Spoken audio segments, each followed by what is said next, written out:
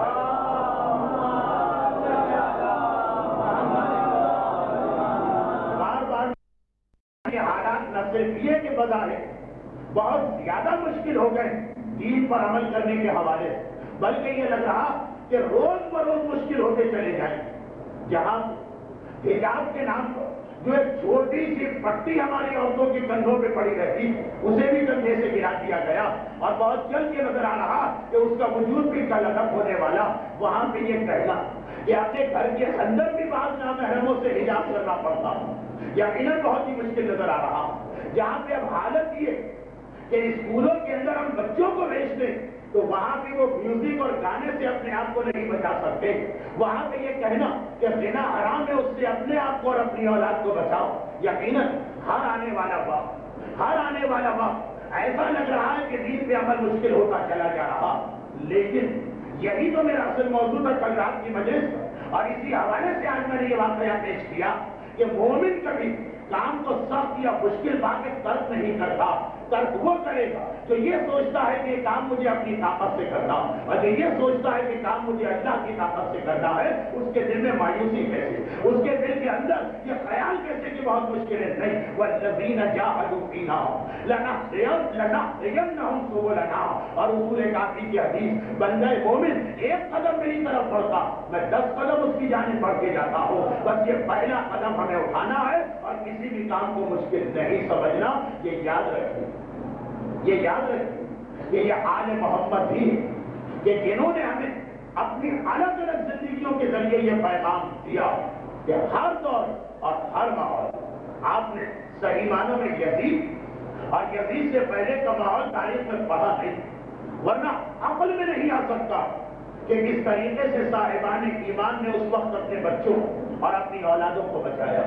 اس وقت میں بعض باتیں کھل کے نہیں کرنا چاہتا ہوں، اس لیے کہ میرا مقصد فقط پیغام آپ تک پہنچانا، کسی مسلمان کے دل کو ٹھیس بھی نہ پہنچے۔ یزید اور یزید سے پہلے کے ماحول کس طرح سے اسکولوں کے ذریعے سے، کس طرح سے گھروں کے ماحول کے ذریعے سے، کس طرح مسجدوں اور ممبروں کے ذریعے سے دشمنی علی کو پروان چڑھایا گیا، اور کس طرح سے لوگوں کو ایسا دشمن علی بنایا گیا کہ واقعات تاریخ میں یہ واقعات آتے کہ حجاج ابن یوسف کے پاس جا ایک شخص یہ شکوہ کر رہا ہو کہ آج تک کسی باپ نے اپنے بیٹے پہ وہ ظلم نہیں کیا ہو جو میرے باپ نے مجھ پہ کیا، اور کیا ظلم بتاتا ہوں کہ میرے باپ نے میرا نام معاذ اللہ علی کے نام پہ رکھ دیا۔ اس سے زیادہ مبارک نام، اس سے زیادہ برکت والا نام، یا اللہ کے ناموں میں سے ایک نام، لیکن دشمنی علی کی یہ کیفیت کہ اگر علی پر نام رکھا گیا تو بیٹا اپنے باپ کی شکایت لے کے حجاج کے پاس جا رہا۔ دشمنی علی کا ایسا ماحول بنا دیا گیا کہ تاریخ میں یہ کہ ایک شخص یزید کے بعد ایک حکمران کے دربار میں کھڑے ہو کے یہ کہا کہ میں جس دن سے یہ سنا کہ رسول نے اپنی بیٹی کی شادی علی سے کی، اس دن سے میں نے اس رسول کے نام کا کلمہ پڑھنا چھوڑ دیا۔ دیکھیے دشمنی علی کہاں تک پہنچ گئی، اب اللہ کا نام یہ قبول نہیں، اب رسول کا کلمہ بھی برداشت نہیں. اگر کسی حوالے سے علی کا واسطہ وہاں سے نکل آتا، مگر اس دور میں صاحبان ایمان اپنی اولاد کے ایمان کو بچا گئے. اس دور میں بھی صاحبان ایمان اپنے اور اپنے گھر والوں کے ایمان کو بچا کے لے گئے. اور اگر کہیں خطرہ محسوس ہوا، یہ واقعہ جو میں نے پچھلے سال کراچی کی بعض امام بارگاہوں میں پڑھا، اس لیے اس کو دہراتا نہیں، وقت اشارہ کر رہا. اور اگر کہیں خطرہ محسوس ہوا، ایسا ہونا چاہیے مومن کو. اور اگر کہیں خطرہ محسوس ہوا تو عجیب خواہش ظاہر کی بات. حجر ابن عدی کو گرفتار کر کے دمشق لایا جا رہا. حجر ابن عدی جنہیں گرفتار کیا ابن زیاد کے اس باپ نے جس کا نام تو زیاد، مگر جس زیاد کے باپ کا پتہ نہیں چل رہا، یا پتہ چل بھی رہا ہے کہ وہ اس کی اولاد قرار نہیں پا رہا، جس کے بارے میں عمر ابن عبدالعزیز کا یہ کہنا کہ اگر آدم سے لے کے قیامت تک کے ظالموں ترازو کے ایک پلڑے میں رکھا جائے اور ہم اپنے گھرانے کے 2 ظالموں کو پیش کریں، ایک زیاد اور ایک حجاج، تو ہماری طرف کا پلڑا چھوٹ جائے گا. یہ زیاد حجر ابن عدی کو گرفتار کرتا. کون حجر ابن عدی؟ مولا کائنات کے عظیم ترین اور اہم ترین صحابیوں میں سے ایک، جن کی شہادت کی خبر جب پھیلی تو دشمنان اہل بیت میں سے بھی بہت سنے خدا سے یہ دعا مانگی کہ اے خدا، اس شہادت کے بعد اب زندہ رہنا بیکار ہے، ہمیں موت دے دے. اپنے لیے موت مانگی اور لوگ مارے. حافظ قرآن، اور ایسے حافظ قرآن کہ ایک رات میں پورا قرآن ختم کر دے. مولا کے ان صحابیوں میں سے ایک، 6 صحابی تھے مولا، جنہیں مولا نے 20 رمضان آخری مرتبہ اپنی زیارت کا موقع دیا. اس کے بعد علی کے گھر والے تو علی کے پاس رہے، لیکن باہر سے کوئی علی کے پاس نہیں آیا. اور اس آخری ملاقات میں بھی کہا کہ اے حجر، یاد رکھو آج تم میری حالت کو دیکھ کے رو رہے ہو، ایک دن آئے گا میری محبت کے جرم میں تمہیں بھی اسی طریقے سے شہید کیا جائے گا، اور اس وقت تمہاری حالت کیا ہو. علی کے زخموں کو دیکھ کے حجر رو رہے ہیں، لیکن اپنی بات آتی ہے تو کہا مولا میں اس وقت شکر کے سجدے کروں گا. اور باقاعدہ ایسا محدود ہو گئے، اس لیے ہم ان کے لیے لفظ پہلے معصوم استعمال کر رہے ہیں، ورنہ عقیدہ محفوظ علیہ خطا. جناب زینب اور جناب عباس، ان کے روزے کی ایک شان ہی جدا. تو پھر جناب زینب کے روزے کی زیارت کو کوئی جائے کہا جاتا، اور اگر وہ جناب حجر کے روزے کی زیارت نہ کرے تو آل محمد پہ وہ ظلم کر کے واپس آ رہا، جو کہ کثرت کے ساتھ صاحبان ایمان اب بچائے. بلکہ اس وقت تک بھی ایک ہنگامہ شروع ہو چکا تھا عالم اسلام. چنانچہ ایک ترکیب سوچی کہ کسی طرح دمشق جو کیپٹل اس میں پہنچنے سے پہلے راستے میں ان کو شہید کر دیا جائے، اور کہہ دیا جائے کہ ہمیں تو پتہ ہی نہیں، ہمارے ملازموں نے بغیر ہم سے کچھ یہ کام کر لیا، اور دکھانے کو ان کو کچھ سزا بھی دے دی جائے. یہ جو آج کی سیاست میں بھی ہوتا، یہ تاریخ اسلام میں یزید اور یزید کے گھرانے میں ہم کو پہلے بھی نظر آیا. چنا فوری طور پہ خط بھجوا دیا گیا. ادھر مسلمانوں جتنی بھی بااثر شخصیتیں ان سب، حتیٰ یہ کہ اس واقعے میں ام المومنین جناب عائشہ نے بھی ایک سخت اسٹینڈ کیا، ان سب پہلے سے دمشق میں پیغام بھجوا دیا رسول اللہ کا یہ بزرگ صحابی آ رہا، اسے آزاد کرنا پڑے. حاکم نے فوری طور پہ اپنا قاصد بھجوایا، اور جو سپاہی حجر کو گرفتار کر کے آ رہے ان کو پیغام بھجوایا کہ شہر میں داخل ہونے سے پہلے ان کو شہید کر دے گا. یہی وجہ جناب حجر کا روضہ دمشق شہر سے باہر بنا ہوا، سپاہیوں کو پیغام دیا. اب جو واقعہ ہے یہ اس زیارت میں بھی جو جناب حجر کے روضے پہ پڑھی جاتی ہے، وہ تو زیارت سے بھی ہے لیکن زیارت عربی ہے. جیسے ہی یہ پیغام ملا وہاں سپاہیوں نے قافلے کو روک دیا اور کہا حجر اور تمہیں اور تمہارے ساتھیوں کو شہید ہونا. حجر نے کہا ٹھیک، یہ تو وہ خبر ہے جو میرا مولا مجھے کئی سال پہلے بتا چکا، لیکن اگر اسی مندر پہ یہ وقت آ گیا تو میری 3 وصیتیں. اچھا، عرب جاہلیت اور کفر کے زمانے میں بھی وصیت کا احترام بہت زیادہ تھا. یہی وجہ کہ ابن زیاد کے دربار میں جب مسلم ابن عقیل گرفتار کر کے لائے گئے تو عمر ابن سعد کو بیٹھا دیکھا، اپنی آخری وصیتیں اس سے کی، اور وہ آخری وصیت کی قرضے کی ادائیگی کی وصیت. یہی ان 2 چیزیں ہیں جو آج مومن معاشرہ بھی نہیں سمجھتا.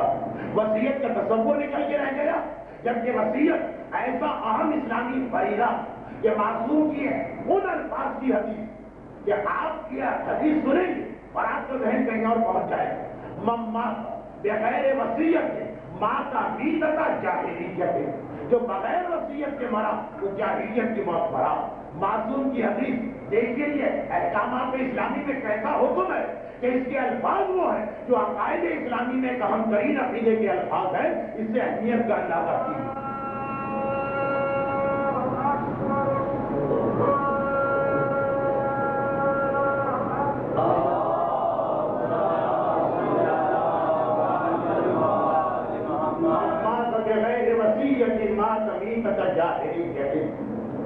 جو بغیر وصیت کے مرا موت جاہلیت کی موت، اور جو ایک رات بھی ایسی گزار گئے، یہ حدیث رسول کہ اس کی وصیت اس کے بستر، اس کے تکیے کے نیچے رکھی، فلیس منا، اس کا ہم سے کوئی تعلق نہیں۔ اور ایک سلسلہ اہمیت وصیت کا، اب اس مجمع میں کتنے فیصد صاحبان ایمان ایسے ہوں کہ جو اس حکم اسلامی اور خواہش رسول و امام پہ عمل کر کے یہاں پہنچے ہوں گے، خیر یہ ایک الگ موضوع، لیکن وصیت کا احترام حتی حالت کفر اور جاہلیت میں بھی تھا۔ چنانچہ وہ جو جب یہ جملے کہتے ہیں کہ میری 3 وصیتیں، تو وہ ظالم ترین انسان تیار ہے کہ ہاں وصیتیں ہم قبول کریں، بشرط یہ کہ اس حکم حاکم کے خلاف نہ ہو۔ کہا میری پہلی وصیت یہ کہ مجھے 2 رکعت نماز ادا کرنے کی مہلت دی جائے۔ مومن کی سمجھ یہ نہیں آ رہا ہے کہ نماز کیا چیز ہے، اور وہاں علی کے صحیح ماننے والے جن کو میرا مولا بطور مثال اپنے شیعوں کے سامنے پیش کرتا، وقت شہادت بغیر نماز کے اس دنیا سے جانا قبول نہیں کرتے۔ 2 رکعت نماز کی اجازت ملی۔ نماز ختم کرنے کے بعد فلک کے ایک جملہ پڑھا، خدا آپ میں سے جن لوگوں ان زیارتوں پہ لے گیا، انہوں نے جب یہ زیارت پڑھی ہو تو یہ جملے اس میں موجود، اور جو اب تک محروم رہا تو ہر مومن اور مومنہ کو حج بیت اللہ اور زیارت چہارہ معصومین سے پروردگار مشرف کرے۔ اور ساتھ میں یہ اہم ترین زیارتیں تو اس وقت جب عربی پڑھ رہے ہوں گے السلام علیکم، اس میں یہ جملے تو فلک کے یہ کہا کہ آج تک زندگی میں کوئی نماز میں نے اتنی جلدی ختم نہیں، لیکن آج میں نے اس نماز کو اس لیے جلدی ختم کی کہ تم میں سے کوئی یہ نہ سمجھے کہ نماز کے بہانے میں اپنی موت کو ٹالنا چاہتا ہوں اور اپنی موت سے گھبرا رہا ہوں۔ نہیں، نماز میں نے اس لیے ختم کی، اتنی دیر۔ اور دوسری وصیت، یہ ہتھکڑیاں اور بیڑیاں، یہ نماز ایک لمحے کے لیے کھول دی گئی اور نماز کے بعد دوبارہ باندھ دی۔ جب مجھے شہید کرنا تو انہی کے ساتھ شہید کرنا، کیونکہ میں چاہتا ہوں کہ جب قیامت کے دن اللہ اور اس کے رسول کے سامنے جاؤں تو اپنے اس جرم بے گناہی کی دلیل ساتھ لے کے جاؤں اور انہی ہتھکڑی اور بیڑیوں کے ساتھ میدان حشر میں میرا غرور ہو۔ اور تیسری وصیت یہ کہ میرے ساتھ میرا بیٹا بھی گرفتار کیا گیا، پہلے میرے بیٹے کو شہید کرنا اور اس کے بعد مجھے شہید کرنا۔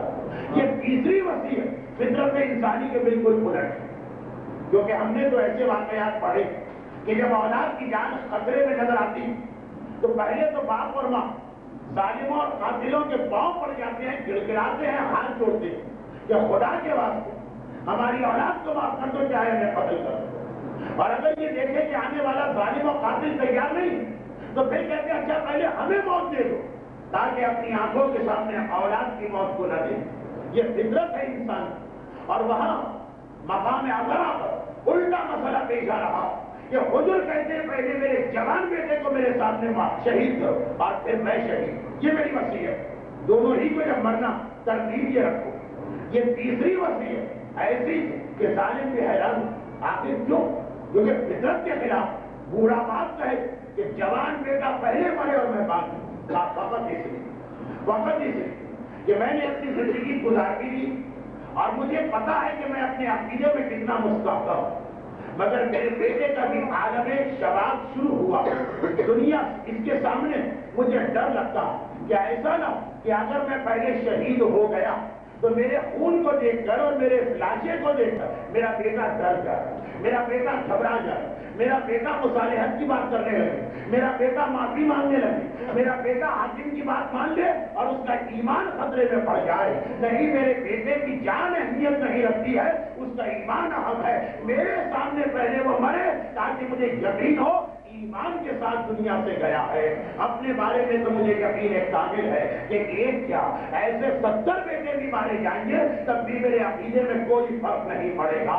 آپ نے دیکھا یہ وہ کہہ رہا ہے جو شاگرد ہے علی کا, یہ وہ کہہ رہا ہے جو صحابی حسن کا, یہ وہ کہہ رہا جو شہادت کو حاصل کر رہا ہے حسین کی امامت کے 4 سال میں, یہ وہ ہے جو اہل بیت اطہار سے فیض حاصل کیے ہوئے وہ بوڑھا باپ کہتا ہے جوان بیٹے کی موت میرے لیے کوئی صدمہ نہیں ہے, اس کے ایمان میں کوئی ضعف, اس کے ایمان میں کوئی کمی, اس کے ایمان میں کوئی کمزوری یہ مجھ سے برداشت نہیں ہوگی. اس کی خاطر میں بیٹے کی موت کو دیکھنے کو تیار ہے. کتنے ایسے والدین آج محب اہل بیت ہونے کے باوجود اور ان کی محبت مکمل خالص ہونے کے باوجود, میں طنز نہیں کر رہا, میں تانا نہیں دے رہا, میں تسلیم کرتا ہوں, لیکن کردار کی اس منزل پر کہ ایمان کی خاطر اپنے بیٹے کے لاش دیکھنے کو تیار, اپنے بیٹے کی موت کا سامنا کرنے کو تیار, اس کے ایمان میں کوئی کمی نہ آنے پائے. اپنے اور اپنی اولاد کے ایمان کو بچانا اسلام کے اعتبار سے اور آل محمد کی فکر کے اعتبار سے کتنا اہم. یہ تربیت یافتہ صحابی اہل بیت کا یہ ہمیں بتا رہا ہے آل محمد اپنے ماننے والوں کی کیسی فکر چاہتے ہیں اور کیسی فکر ان میں ڈیولپ کر رہے ہیں. تو اولاد کا ایمان اپنا بھی اور اولاد کا بھی. لیکن وہی مسئلہ کہ اگر کوئی اہل بیت اطہار ہی سے پلٹ کے یہ سوال کرے کہ فرزند رسول آج کے اس دور گناہوں کی طرف لے جانے والی ان ترغیبات کے درمیان کتنے اٹریکشن جو ہمیں کھینچ کے لے جا رہے ہیں حرام کی طرف, پھر یہ کہنا کہ اپنے اور اپنے گھر والوں کو بچاؤ, یہ کتنا مشکل. فارسی محاورے کے مطابق یہ تو ایسا ہے جیسے کسی سے کہا جائے دریا میں قدم رکھو اور پاؤں گیلے نہ ہونے پائے. اول تو صحیح معنوں میں اللہ کی اور ایمان کی معرفت حاصل کر لے گا, یہ سوال وہ کبھی نہیں کرے. لیکن اگر کبھی کیونکہ معرفت کے درجے ہر آدمی سلمان فارسی نہیں بن سکتا, ہر آدمی ابو ذر غفاری نہیں بن سکتا. اگر ہم اپنے اعتبار سے سوال کریں, مولا دل تو ہمارا بہت چاہتا, باہر نکلتے ہیں ٹی وی پہ نگاہ پڑتی, اسکولوں میں جاتے ہیں وہاں کا ماحول, دفتروں میں جاتے ہیں وہاں کے ساتھ, شادی بیاہ کی تقریب میں جاتے ہیں ہمارے رشتے دار, اخبارات پڑھتے ہیں اس کے ذریعے سے. غرض یہ کہ اس ماحول کے اسیر جب بن جاتے ہیں تو دل تو چاہتا ہے کہ ویسے بنے جیسے آپ چاہتے ہیں, مگر قدم پھسلنے لگتے ہیں کیا طریقہ. کہا کہ اگر معرفت میں کمی تو پھر ایک بات یاد رکھو کہ یہ سوال ہی پیدا نہیں ہوگا اگر تمہارے سامنے آخرت رہے. آخرت میں نے سارے گزشتہ بھی اپنی آخری مجلسوں میں جو اس خانے میں پڑھی یہی بات کہی کہ یہ اسلام کے ان عقائد میں سے ایک انتہائی اہم عقیدہ جو ہماری عملی زندگی کو درست کر سکتا, جو ہماری عملی زندگی کو صحیح کر سکتا. ویسے جو صحیح معرفت رکھے اس کے لیے اتنا ہی کافی ہے کہ اللہ اکبر, پھر اسے کسی اور شے کی ضرورت نہیں ہے زندگی درست کرنے کے لیے. لیکن جب معرفت میں کمی تو آخرت کا عقیدہ اس کمی کا جبران کرتا ہے. آخرت ہمیشہ تمہارے سامنے رہے. اب ایک بات اور یاد رکھیے, ہم میں سے کون ایسا ہے جو قیامت کو نہیں جانتا, مگر جاننا اور ہے ماننا اور. تو نو الگ چیز ہے, تو بلیو الگ چیز ہے. اور قرآن خود اس کی گواہی دیتا ہے کہ کسی چیز کو جاننا اور ہے کہ قیامت ہے, اور ماننا اور. جاننے اور ماننے کا فرق یا تو اس آیت میں ہے جہاں کہا گیا یا ایھا الذین آمنوا آمنوا, اے ایمان لانے والوں ایمان لے کے آؤ. آیت شروع بھی ہو رہی ہے اے مومنوں سے, اور حکم بھی کیا دے رہی ہے ایمان لاؤ. یا ایھا الذین آمنوا, اے اللہ رسول امام اور آخرت کو جاننے والوں آمنو, اب ان سب کو مانو بھی. اور اگر بات واضح نہیں ہوئی تو جو ہمارے ممبر سے مثال دی جاتی اس کی طرف اشارہ کر دیا جائے. اللہ کو کیا شیطان نہیں جانتا؟ جانتا, اور اعتراف کرتا تھا کہ وہ خالق. خلقتنی من نار و خلقتہ من طین, تو نے مجھے آگ سے پیدا کیا اور اسے مٹی سے پیدا کیا. مگر کیا کہہ رہا؟ خلقتا, تو نے پیدا کیا. خود خدا کی بارگاہ میں اقرار کر رہا کہ خالق تو, یہ نہیں کہا میں خود بخود پیدا ہو گیا, نہیں تو نے پیدا کیا. خدا کو خالق جان رہا. اور کیا یہ نہیں کہا فانظرنی الی یوم یبعثون, اے خدا مجھے مہلت دے دے اس دن کی جس دن تو ہر ایک کو دوبارہ زندہ کرے گا. تو مان قیامت کو بھی رہا ہے, مان خالق کو بھی رہا ہے, جان خالق کو بھی رہا ہے, جان قیامت کو بھی رہا ہے. لیکن اصل مسئلہ جاننا نہیں ہے, ماننا ہے. یہ ماننے کی منزل بڑی مشکل ہے. خدا رسول اور امام کی حد تک ہم انہیں جانتے بھی ہیں اور انہیں مانتے بھی. سارا مسئلہ آ گیا ہے آخرت کا, سارا مسئلہ آ گیا ہے قیامت کا. قیامت ہم تھوڑا تھوڑا اس کو جانتے ہیں لیکن وہ آؤٹ آف فوکس ہو رہی ہے. جیسے انسان اگر اس کی نگاہ کمزور اور صحیح نمبر کا چشمہ نہ لگا تو چشمہ پہنے ہے چیز واضح ہو جانے کے بجائے اور زیادہ دھندلا گئے. جیسے انسان کیمرہ لے کر کسی منظر کی تصویر کھینچ رہا لیکن اگر اس کی فوکسنگ صحیح نہیں تو تصویر صحیح آنے کے بدلے غلط آ جائے. قیامت اسلام کے ان عقیدوں میں سے ایک ہے جو ہمیں ہمیشہ اس حوالے سے یاد دلایا گیا. اللہ تمہاری آزمائش کرے گا. ہمارے قدم اس آزمائش میں کیسے صحیح رہ سکتے ہیں اگر قیامت کو مان رہے اور کیسا مان رہے ہو اس کو بالکل واضح دیکھ رہے ہو. غلط نمبر کا چشمہ نہ لگایا ہو کہ قیامت نظر تو آ رہی ہے مگر دھندلی دھندلی نظر آ رہی ہے. غلط نمبر کا چشمہ لگا ہو تو ہوتا کیا کہ سامنے سے آ رہا ہے آدمی ہمیں لگتا ہے کہ جیسے کوئی بکری چلی آ رہی اور سامنے سے آ رہی ہے کوئی بکری اور ہمیں لگتا ہے جیسے کوئی عورت چلی آ رہی. اگر چشمہ غلط نمبر کا لگ جائے تو یہی تو ہوتا ہے نا. قیامت کے بارے میں ہماری آنکھوں میں جو چشمہ لگ گیا شاید غلط نمبر کا لگ گیا. یا ہم دیکھ رہے ہیں کہ جو جنت ہے وہ ہم کو جنت نظر نہیں آ رہی اور جو جہنم ہے وہ ہمیں جہنم نظر نہیں آ رہی اور جو پورے صراط سے قدم جن کے پھسل رہے اس میں کہیں ہمیں اپنا چہرہ نظر نہیں آ رہا. وجہ یہی ہے کہ چشمہ غلط نمبر کا لگا ہے یا آؤٹ آف فوکس ہو گئی ہے. قیامت انسان کے سامنے رہے اس کی آنکھوں میں رہے اس کے دل میں رہے اسے مانے اور صحیح طریقے سے مانے. پھر سوال ہی پیدا نہیں ہوتا کہ وہ یہ سوچے کہ اولاد کی اچھی تعلیم کی خاطر اس کو گناہ کرنے دو, اپنے گھر کی عیاشیوں کی خاطر سود و رشوت و حرام کی کمائی گھر میں لاتے رہو, صرف چند لوگوں کو خوش کرنے کی خاطر داڑھی منڈوا کے بیٹھ جاؤ, صرف چند عورتوں کو خوش کرنے کی خاطر بے حجاب گھر سے باہر نکلو. یہ اسی وقت ہوگا جب قیامت کے عقیدہ یا کمزور پڑے گا یا دھندلا پڑے گا.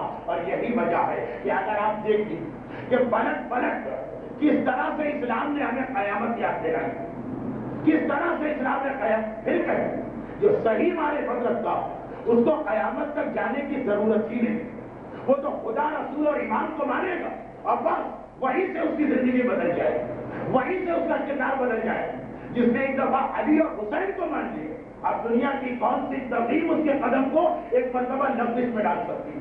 لیکن مسئلہ صرف یہ کہ جیسا میں نے کہا معرفت کے درجے کیا درجے میں ذرا کمی ہے, معرفت درجے میں کمی ہو قیامت کی ضرورت. آئیے میں آپ کو بتاؤں اسلام نے کس طرح سے یہ چاہا کہ ہماری یہ کمی قیامت کے عقیدے سے پوری ہو جائے. وہ مثالیں تو میں بہت دے چکا ہوں کہ قبرستان مسلسل جانے کا حکم دیا گیا.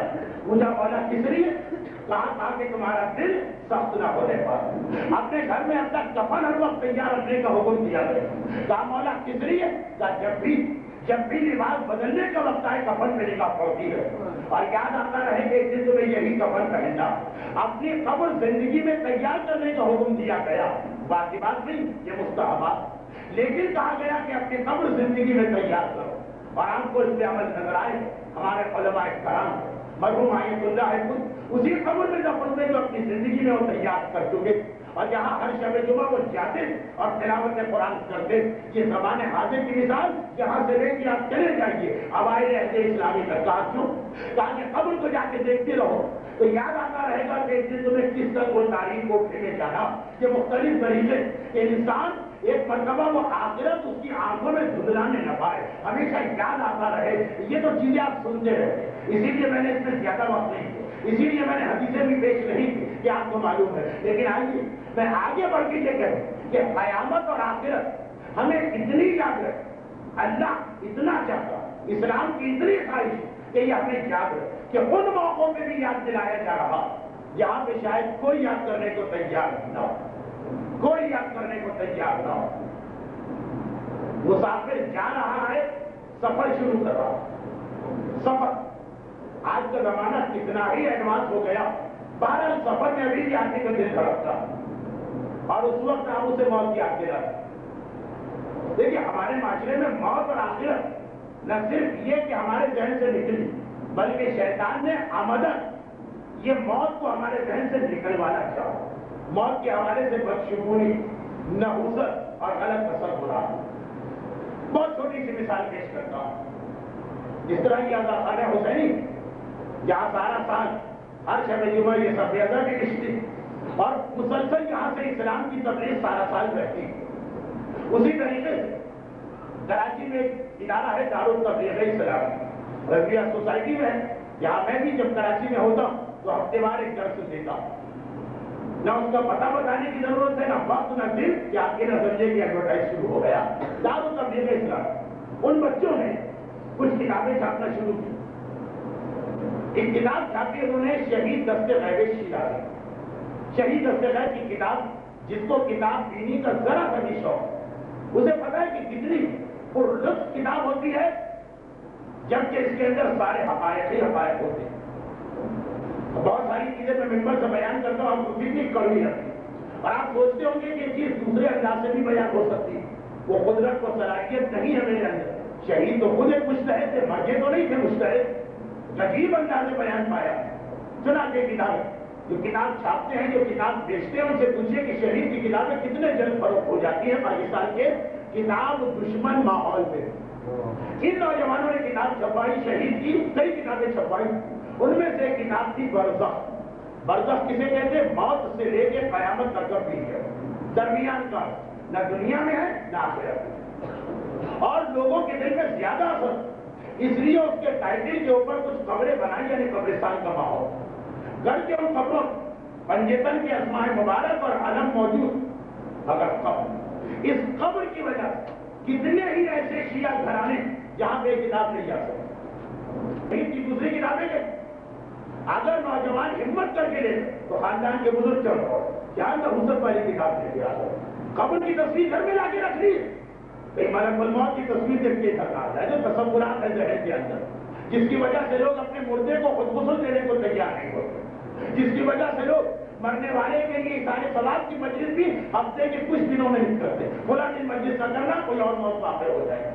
جس کی وجہ سے کچھ لوگ اپنے باپ سے بھی راضی نہیں ہوتے اگر باپ نے بدھ کا دن مرنے کے لیے منتخب کیا کہ بدھ کو اگر ابا جان دنیا سے گئے تو اس کا مطلب 4 بدھ کوئی اور موت ضرور واقع ہونے والی. وہ ایک تصور آ گیا آخرت اور موت کا نحوست کے حوالے سے. یہ کتاب بڑی بڑی بوڑھیوں نے ایک مرتبہ گھر سے نکلوا دیا کہ کیا نحوست لے کے آ چکے ہو. وہ جس پہ صرف اس لیے کہ قبر کی تصویریں بنی، صرف قبر کی تصویر. اور اگر کوئی شخص سفر شروع کر رہا ہو، مجھے یاد ہے بچپنے میں میں نے اپنے خاندان کے بھی چند بڑے بوڑھوں کی بہت بھرپور قسم کی ڈانٹ کھائی، اس لیے کہ یہ ٹیکنیکل باتیں مجھے نہیں پتا. ایک شریعت کی ایک پیرالل چلتی ہے اسلام کے ساتھ کہ کس موقع پہ کیا بات کہنا چاہیے. پرانا زمانہ تو بہت پرانا بھی نہیں، لیکن 25 سال پہلے کی بات. ہوائی سفر اتنا عام نہیں. خاندان کی کوئی شخصیت باہر سے ہوائی جہاز کے ذریعے آ رہی. بات کی ہو رہی تھی، میری عمر تھی 8-9 سال. بات کی ہو رہی تھی کہ اس موقع پہ کھانے کے لیے کیا انتظام کیا جائے. اس وقت عمر کے تقاضے کی وجہ مجھے یہ صرف کباب اور روٹی بہت پسند آتی. بے اختیار کباب سے نکل گیا کہ کباب اور روٹی منگوا لیا. اب جو آپ دیکھیں جس طرح سارے بزرگ مرد اور عورتیں یہ زبانوں کے پنجے جھاڑ کے پیچھے پڑے کہ تم نے فلاں کی موت کی دعا مانگی. کباب روٹی تو فقط فاتحہ پہ رکھی جاتی ہے، کڑوی روٹی کے طور پہ کھائی جاتی ہے کہ تم نے سفر کے حوالے سے کیسے کہہ دیا کہ کباب اور روٹی کا انتظام کر لیجیے. یہ 10 سال کی عمر مجھے نہیں پتا کہ جس طرح اسلام میں کچھ حرام ہے کہ گانا حرام ہے اور رشوت حرام ہے اور شراب حرام ہے، اس طرح عورتوں کی شریعت میں بھی کچھ چیزیں حرام ہوتی ہیں اور موقع محل کے اعتبار سے. اب تک مجھے یاد ہے. لیکن یہ تو ہوا ہمارا مزاج. اور اسلام کا مزاج کیا؟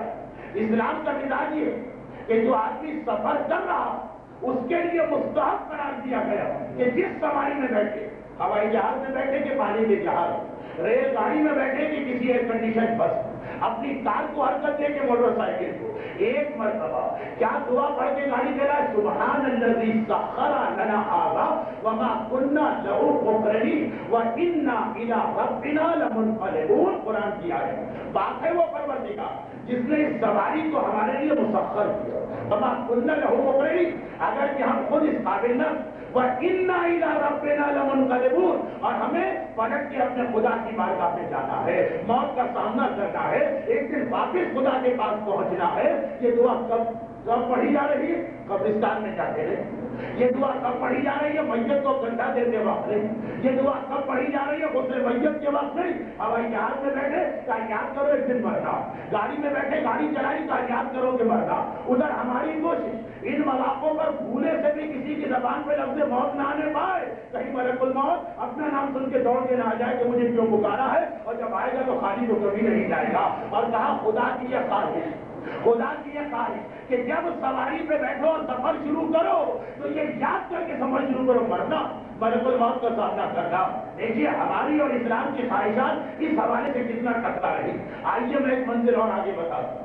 چلے سفر میں بھی شاید لوگ برداشت کریں، بہت ساری چیزیں ایسی ہوتی اس کے بعد چل جاتی۔ اگر پتا چلے کہ دعا کیا آیت قرآنی، اس آیت میں یہ کہا گیا، کوئی تعجب نہیں ہے کہ کل بہت سے گھروں میں پابندی لگ جائے، خبردار موٹر سائیکل چلاتے وقت یہ دعا نہ پڑھنا۔ آئیے اس سے بڑی منزل ملحقات احقاق الحق کے اندر یہ روایت نقل کی گئی۔ احقاق الحق ہماری وہ عظیم کتاب کہ جس کتاب کا جواب آج تک کسی سے نہیں ہو سکا، اور اس کتاب کے لکھنے پر قاضی نور اللہ شوستری جہانگیر بادشاہ کے حکم اس مظلومیت کے ساتھ شہید کیا گیا کہ تاریخ تشیعوں میں وہ شہید خالص کہلائے، اور آج کی آگرہ محل کا روضہ مرج خلائق خاص و عام۔ بہرحال شہید ثالث قاضی نور اللہ شوستری جس کتاب کے لکھنے پہ شہید، تاریخ کے اکثر مورخین کے نزدیک وہ یہی احقاق الحق، اصل کتاب علامہ ہندی کی، جس میں انہوں نے میرے مولا کی امامت کی دلیل دی۔ قاضی ابن روزبان نے اس کا جواب لکھا تھا، اور قاضی نور اللہ شوستری نے جواب کا جواب لکھا تھا۔ اب کیوں وہ اتنا مکمل جواب الجواب کہ دلیل کے ذریعے سے بات کرنا ممکن نہ تھی، اس لیے تلوار اور کوڑوں کے ذریعے سے بات کی، اور یہ مرد مظلوم ایسا شہید کہ ان کے لاشے کے بارے میں حکم دیا کہ اسے اٹھا کے آگرہ کے شہر کے باہر جہاں پورا گھر وہاں پہ ڈال دو، اور رات کو کسی ایرانی سید کے ہاتھ میں شہزادی آتی، میرا ایک مظلوم بیٹا بے گوروں کا پن پڑا ہے، اس کے لاشے کو اٹھا کے تمہیں دفن کرنا۔ یہ نور اللہ شوستری کی مختصر تاریخ۔ اس کتاب آغا شہاب الدین مرشی نجفی نے خود عارضی میں شائع کیا، اس کے آخر میں یہ حدیث موجود ہے، بڑی عجیب حدیث۔ وہ تو سفر کی بات تھی نا، آگے بڑھی تفکر تو فی احوال و احوال عمر و نزول فی قبر و شبہ نزول فی هذا المنزل كنزول الى الله وانشدك الله ان قمت الصلاة فنعبد الله۔ عجیب جملہ، کیا جملہ؟ اچھا جملہ کس کا؟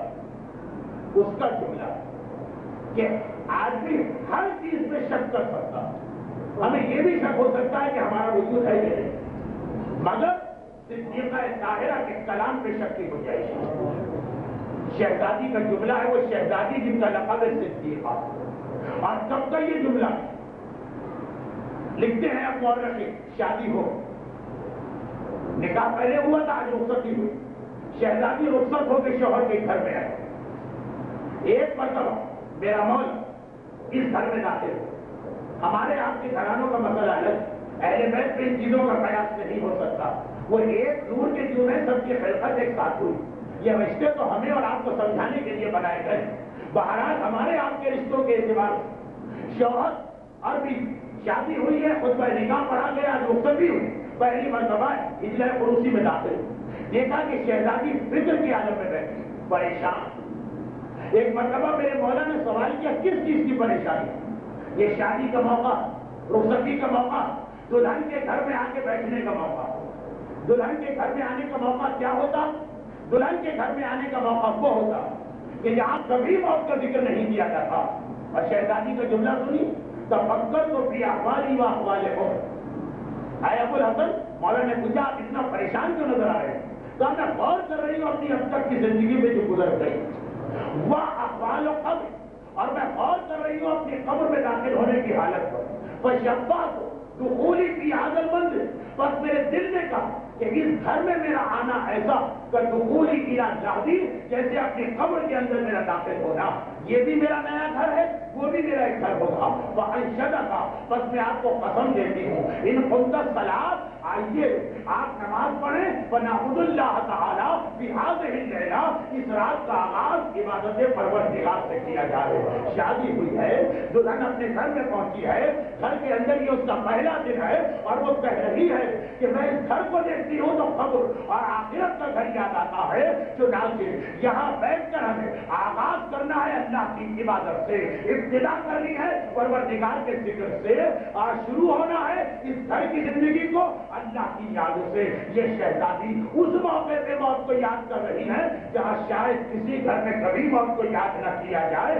بھولے سے بھی کوئی موت کی بات کہہ دے تو لوگ ایک مرتبہ اس سے ناراض ہو جائیں. اب دیکھیے شہزادی نئے گھر میں آئے, آغاز ہوا عبادت سے, آغاز ہوا خدا کی یاد سے, آغاز ہوا پروردگار عالم کو یاد کرنے سے. اور ہمارے یہاں شادی وہ موقع ہے کہ اچھے سے اچھے, دیندار سے دیندار, خوف خدا رکھنے والے پابند شریعت گھرانوں میں بھی ہر دن آپ کو اللہ نظر آئے گا. شادی کا دن وہ واحد دن ہے جس دن اللہ کو اس گھر سے نکال دیا جاتا ہے. جس دن خدا کا اگر ذکر ہوتا ہے تو فقط اس لیے کہ دولہا کو دلہن کے آنچل پر کوئی نماز پڑھنا ہے, جس نماز کے اندر نہ طہارت کا کوئی تصور ہوگا, نہ وضو کا کوئی تصور ہوگا, نہ استغفار کا کوئی تصور ہوگا, نہ خدا کا کوئی تصور ہوگا. نماز پڑھی جا رہی ہے دلہن کے آنچل پر اور خیال یہ کیا جا رہا کہ ہم نے حق ادا کر دیا. لیکن ابھی اس سے پہلے کیا ہوا, ابھی اس سے پہلے مکس گیدرنگ ہوئی, ابھی اس سے پہلے کیا ہوا, ابھی اس سے پہلے نامحرم مرد اور عورتوں کا ایک جگہ اجتماع ہوا. ان گھروں میں بھی جہاں باقاعدہ ایک پارٹیشن لگایا جاتا ہے, جہاں پہ شادی ہال کے ایک حصے میں مرد ہوتے ہیں تو دوسرے میں عورتیں. لیکن کہاں جہاں عورتیں, کیا وہاں پہ صرف اور صرف عورتیں ہی ہوتی ہیں یا خاندان کے کئی محرم مرد آتے ہیں؟ وہ سب کے محرم تو نہیں ہے, وہ چند خواتین کے محرم ہوں گے. کیا وہاں پہ کھانا کھلانے کے نام سے بہرے نہیں آ رہے ہیں؟ کیا وہاں پہ مختلف رسومات کے نام سے دولہا کے کزن ساتھ میں نہیں آ رہے؟ ابھی دلہن کے آنچل پر ایک 2 رکعت نماز پڑھ کے یہ سمجھا گیا کہ ہم نے حق زہرا ادا کر دیا. انہوں نے بھی اپنے گھر میں نماز کی بات کی تھی, لیکن انہوں نے یہ کہہ کے نماز کی بات نہیں کی تھی, بلکہ یہ کہہ کے نماز کی بات کی کہ قبر کو یاد کرو, موت کو یاد کرو, آخرت کو یاد کرو, اللہ کے آگے جواب دہی کو یاد کرو. بس اس رات کا آغاز نماز سے کیا جائے. ایسا نہیں ہے کہ بہت سے لوگ ایسے جن کی زندگی کی پہلی اور آخری نماز وہی ہوتی ہے جو دلہن کے آنچل میں پڑھی گئی تھی, اور وہ بھی اس لیے پڑھی جاتی ہے کہ شاید اس کے بغیر ان کو دلہن نہ ملے. اور یہ رسم بھی اب ختم ہو گئی ہے. یہ رسم بھی صرف شاید لکھنؤ اور انداز میں لکھنؤ کے چند گھرانوں میں باقی رہ گئی ہو. تو بہرحال اب دیکھیے ہمارے یہاں خدا کو نکال دیا گیا. آج کے دن تو خدا ہمارے گھر میں نہیں آ سکتا, اس لیے کہ خدا آئے گا تو اس گانے پر اعتراض ہوگا جو ایک ہفتے سے بجائے جا رہے اور آج عید پر پہنچ گئے. اگر خدا آئے گا تو اس مکس گیدرنگ پہ اعتراض ہوگا جس میں پردے کے نام سے پردے کا مذاق اڑایا جا رہا. اگر خدا آئے گا تو اس ویڈیو ریکارڈنگ پہ اعتراض ہوگا جس میں یہ نامحرم مرد عورتوں کے درمیان جا کے ویڈیو ریکارڈنگ کر رہا. اگر خدا آئے گا تو صوفے میں دلہن کے ساتھ جو خاندان کے مختلف افراد بیٹھ بیٹھ کے تصویریں کھنچوا رہے اس پر اعتراض کیا جائے گا. اگر خدا آئے گا تو یہ جو دلہن رخصت ہو کے گھر میں آ رہی ہے اور اس وقت جو طوفان بدتمیزی مچ رہا ہے اور منہ دکھائی کے حوالے سے جو شاید زندگی میں کسی نامحرم کو نہ دیکھے, آج انہیں بھی یہ نامحرم عورت دیکھنے پہ مجبور ہونا پڑ رہا ہے. چنانچہ ہم دیکھتے ہیں کہ خدا کو ہم نے کس طرح بھی نکالا ہو. اگر کوئی ذرا سخت قسم کا مولوی آ جائے اس سے ہم اس لیے نکاح پڑھوانے کو تیار نہیں ہوتے ہیں. اس لیے زیادہ مختصر سے مختصر مدت سے زیادہ اس کے وجود کو برداشت نہیں کرتے. وہ شہزادی کی سیرت کہ اس رات کو قبر کو یاد کیا, لیکن براہ راست خدا کا ذکر نہیں کیا. ورنہ ہمارے یہاں نام خدا ایک رسم بن جاتا, جیسے بن گیا وہ آنچل والی نماز کے نام سے قبر سے بات شروع کر کے معاملے کو خدا تک پہنچایا. خالی خدا کو یاد نہیں کرنا, قبر کو یاد کرنا, لہر کو یاد کرنا, وہاں کی زندگی کو یاد کرنا, پھر یہ سوچنا ہے کہ اس تکلیف سے بچنے کے لیے اللہ کی عبادت ضروری ہے. پہلے یہ خیال آئے پھر نماز پڑھو تو نماز کا فائدہ, ورنہ وہی ہوگا. عبادت اگر انجام بھی دیکھی جائے تو ان سارے گناہوں کے ساتھ. اب اس سے زیادہ اس وقت نہیں کہنا ہے. بہرحال کل اس سلسلے کی آخری مجلس ہے, ان ساری باتوں کو سمیٹنا یہ آخری موضوع ضمن گفتگو میں آ گیا. ورنہ اصل چیز تھی کہ اتنا زیادہ ہماری زندگی میں ذکر خدا ہونا چاہیے, اتنا زیادہ ہماری زندگی میں ذکر آخرت ہونا چاہیے کہ سفر بھی کر رہے تو موت کو یاد کرو, شادی بھی ہو رہی تو موت کو یاد کرو. کیونکہ جتنا آخرت یاد رہے گی اتنا انسان کے لیے دین پہ عمل کرنا آسان ہوتا چلا جائے گا. پھر کوئی قربانی مشکل نہیں رہے. اگر خدا یاد ہے اور آخرت یاد ہے پھر کوئی قربانی مشکل نہیں رہے. اس کے بعد بزرگوں کو تو چھوڑی, جو اپنی زندگیوں کے سارے اگر مدد لے بھی چکے تو اب موت ان کے لیے اتنی مشکل نہیں. اور اگر مقدر بزرگ تو جوانی کے ساتھ اب اس بزرگی کو بچا کے لے جاتے ہیں، ان کو موت غنیمت لگتی ہے۔ لیکن اگر اس طرح سے خدا یاد رہے تو چھوٹے چھوٹے بچوں کی یہ حالت ہوتی کہ اگر حسین دوران سفر ایک مرتبہ دوپہر کو آرام کے لیے لے ایک لمحے کے لیے آنکھ لگ گیا اور بیدار و انا للہ و انا الیہ راجعون کہتے ہوئے جوان بیٹا اکبر اسی خیمے میں کہا بابا آپ نے کلمہ استرجا کیوں پڑھا، آپ نے یہ آیت کیوں پڑھی جو استرجا کی آیت کا ڈر دی؟ اس لیے کہ میں نے خواب میں دیکھا کہ کوئی منادی ندا دے رہا، یہ سب لوگ وہ ہیں جو موت کی جانب جا رہے ہیں۔ جوان بیٹا بوڑھے باپ سے کہتا ہے السنا الحق، بابا کیا ہم حق پر نہیں؟ بیٹا بھلا ہمیں کیا فکر ہے، ہم موت پہ جائیں گے، موت ہم پہ آن پڑے۔ جب خدا اور آخرت یاد رہتی ہے 13 برس کا وہ بچہ جس نے اپنی زندگی کا کوئی مزہ نہیں دیکھا، لیکن چچا پوچھے کہ یا بنیا کیفا عندک الموت، بیٹا قاسم موت تیرے نزدیک کیسی؟ جواب ملتا احلی من العسل، شہد سے زیادہ میٹھی اور خوشگوار مجھے محسوس ہوتی ہے یہ موت، وہ موت جو محب اہل بیت اور رضاکار حسین بھی ہر موقع پہ یاد کرنے کو تیار ہیں، مگر قاسم کو یہ موت شہد سے زیادہ میٹھی محسوس ہو رہی ہے۔ اکبر کو اس کی پرواہ ہی نہیں کہ وہ موت پہ جان پڑ رہے ہیں کہ موت ان کے اوپر آ رہی۔ اکبر نے وہی جملہ کہا جو اکبر کا دادا علی بن ابی طالب کہہ چکا کہ جتنا بچہ ماں کے سینے سے مانوس ہوتا اس سے زیادہ ابو طالب کا بیٹا موت سے مانوس ہے، اسے فکر ہی نہیں ہے کہ وہ موت پہ جان پڑتا ہے کہ موت اس پہ آتی ہے۔ لیکن ایسا مثال آل محمد اپنے ماننے والوں کو بتا دیا، ایسا مزاج آل محمد اپنے ماننے والوں کو بتا دیا۔ اور یہی وجہ کہ موت اور شہید کی موت اس پہ ماتم کی اسلام بالکل اجازت نہیں تھا۔ یہ فلسفہ نہیں چلے گا کہ جو زندہ ہے اس کے اوپر ماتم کس، پہلے جا کے آپ کی سبق اللہ رسول اللہ کو پڑھائی، جو میدان احد سے جب مدینہ واپس پہنچے تھے تو ایک مرتبہ کتنی حسرت کے ساتھ کہا تھا وہ امی حمزہ فلا بواکینا، ارے میرا چچا حمزہ کو اس کا ماتم کرنے والا نہیں، جا کے پہلے رسول کو بتائیے کہ ہم زندہ جاوید کا ماتم نہیں کرتے۔ لیکن کربلا کی جو سفیدہ بچھائی گئی اور کربلا میں جو اتنا ماتم کیا ہے، یہ ان جوانوں کی موت پر اتنا ماتم نہیں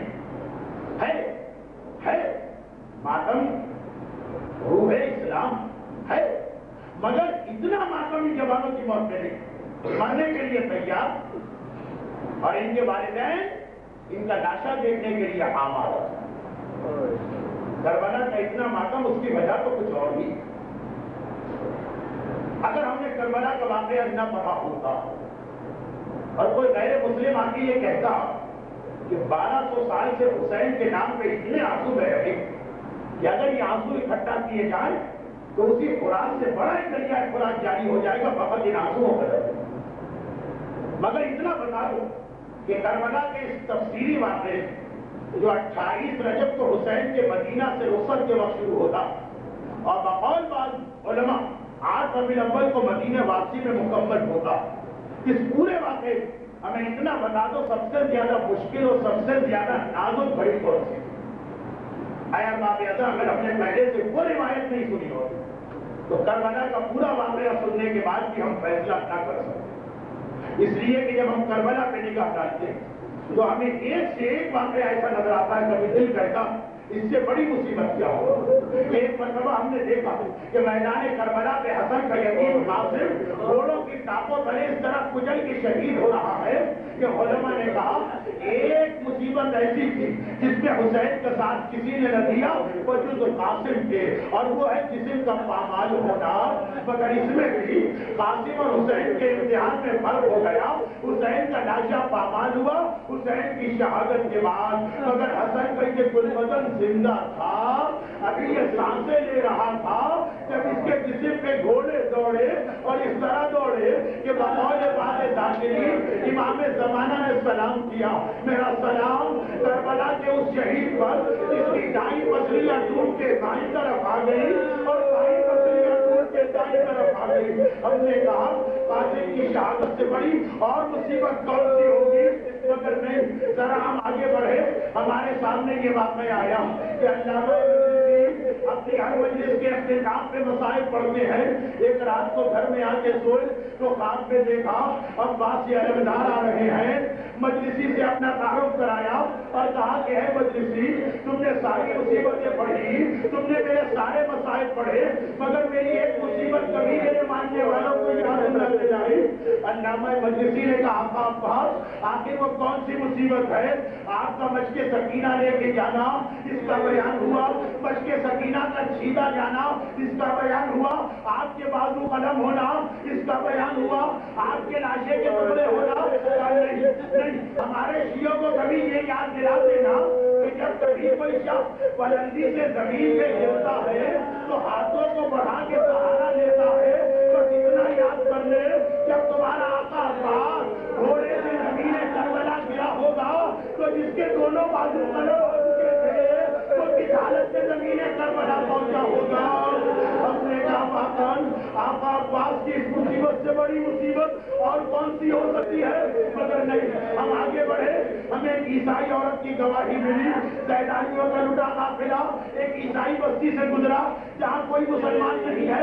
عیسائی عورتیں مکان کی چھت پہ بیٹھی ہیں. ایک مرتبہ انہوں نے دیکھا پہلے تو شہیدوں کے کٹے سر آ رہے مگر انہیں نہیں پتا یہ کون ہے, اور پھر کچھ ایسی بیویاں لائی جا رہی وہ کٹے سروں کو دیکھتی جاتی ہیں, خاموش ہے. ایک مرتبہ ان کی نگاہ اکبر کے کٹے سر پر پڑی تو ایک خیال سب کی زبان سے نکلا, خدا کرے اس زبان کی ماں مر چکی ہو. اکبر نے ایک مرتبہ اکبر کی ماں لینا نے ایک مرتبہ چوک کے چہرہ اٹھایا اور کہا آخر اس جوان کی ماں نے تیرا کیا بگاڑا ہے جو تو اس کی موت کی دعا کر رہی. وہ عیسائی عورتیں کہتی ہے ارے موت کی دعا تو اس لیے کر رہے, ہمارا اس جوان سے کوئی تعلق نہیں, مگر ہم سے 18 سال کا چاند سا یہ چہرہ نہیں دیکھا جا رہا. آج اگر اس کی ماں ہوگی تو کیسے اپنے اس جوان کا لاشا دیکھا ہوگا, اور کیسے دیکھا تلاشا, کیسے دیکھا تلاشا. علماء کہتے ہیں کہ جس وقت اکبر جہاد کے لیے گئے تو اکبر گھوڑے پر بیٹھے, حسین پیلے پہ بیٹھے, زینب پہلے خیمہ پر کھڑی ہوئی تھی تو لیلا مصلے پہ کھڑی ہو گئی تھی. اکبر کی نگاہیں فوج پر تھی, حسین کی نگاہیں اکبر پر تھی, زینب کی نگاہیں حسین پر تھی, اور لیلا کی نگاہیں زینب پر تھی. تھوڑی دیر گزری تھی, اکبر گھوڑے سے گرے تھے, حسین پیلے سے گرے تھے, زینب پہلے خیمہ پہ گری تھی اور لیلا شکر کے سجدے میں گری تھی. شکران للہ, شکران للہ. ارے میری کمائی کام آ گئی. ہم نے کہا اس سے بڑی مصیبت کون سی ہوگی. ایک مرتبہ وہ ششماہ بچہ ہمارے سامنے آ گیا کہ جس کا لہو حسین کے ہاتھوں میں ہے, آسمان کو دیکھنا چاہے آسمان بنا کرے آقا, اس پورے نام میں خزانہ آنے پر زمین پہ پھینکنا چاہے زمین پر یاد کرے آقا. ششماہے کا خون برداشت نہیں کر سکتا اور حسین نے اپنے چہرے پہ یقین بنا. ہم نے کہا اس سے بڑی مصیبت کیا, ہم فیصلہ نہ کر پائے